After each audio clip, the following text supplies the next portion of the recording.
This man is about to end his own life. And everyone in the room is watching. Not to stop him, but to honor him.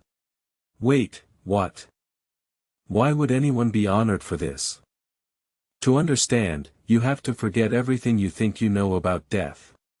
Because to the samurai, this wasn't suicide.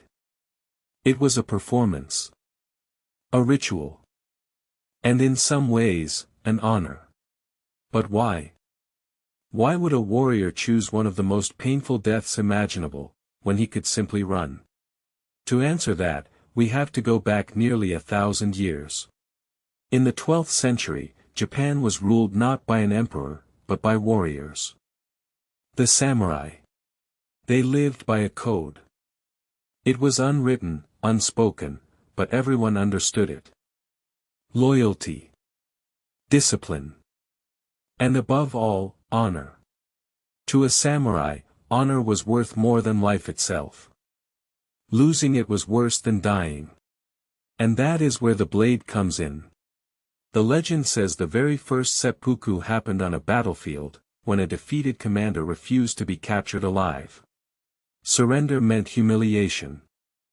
Capture meant torture. But death by his own hand, meant he kept the one thing the enemy could never take. His honor. So he turned the blade on himself. And a tradition was born. Over time, seppuku became something far more elaborate than a battlefield act of desperation. It became a ceremony. Planned days in advance. With witnesses. With rules. With an audience. The samurai would bathe. Dress in pure white robes, the color of death in Japan. He would be served his favorite meal. And then, he would write a death poem. A final piece of art. A few lines capturing the beauty of a life about to end.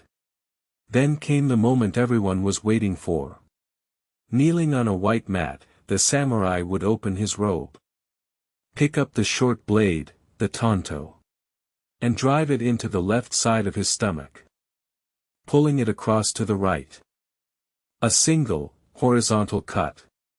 The Japanese believed the soul lived in the belly. By cutting it open, the samurai was showing the world his soul was pure. But here's the dark truth. A cut to the stomach doesn't kill quickly. It could take hours. Hours of unimaginable agony. And a samurai who cried out, would stain his honor in his final moment. So they came up with a solution. And it's where this ritual gets even stranger. Standing behind the samurai was a second man. A trusted friend, or a skilled swordsman. The kaishakunin. His job was terrible, and sacred. The instant the samurai made his cut, the second would swing his sword. And remove the head in a single stroke. Ending the suffering. But not completely. A true master would leave a thin flap of skin, so the head would fall forward into the samurai's arms, instead of rolling away like a common criminal's. Even in death, dignity was everything. But seppuku wasn't always a choice. As the centuries passed, it became a punishment. A sentence handed down by lords and shoguns. A disgraced samurai might be ordered to take his own life. And refusing, would destroy not just him, but his entire family's name. So they obeyed.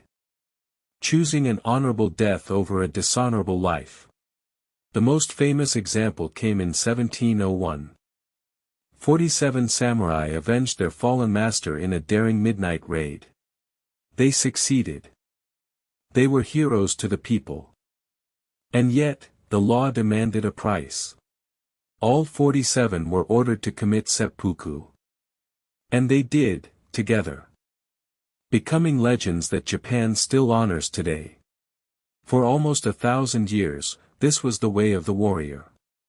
But in 1868, Japan changed forever.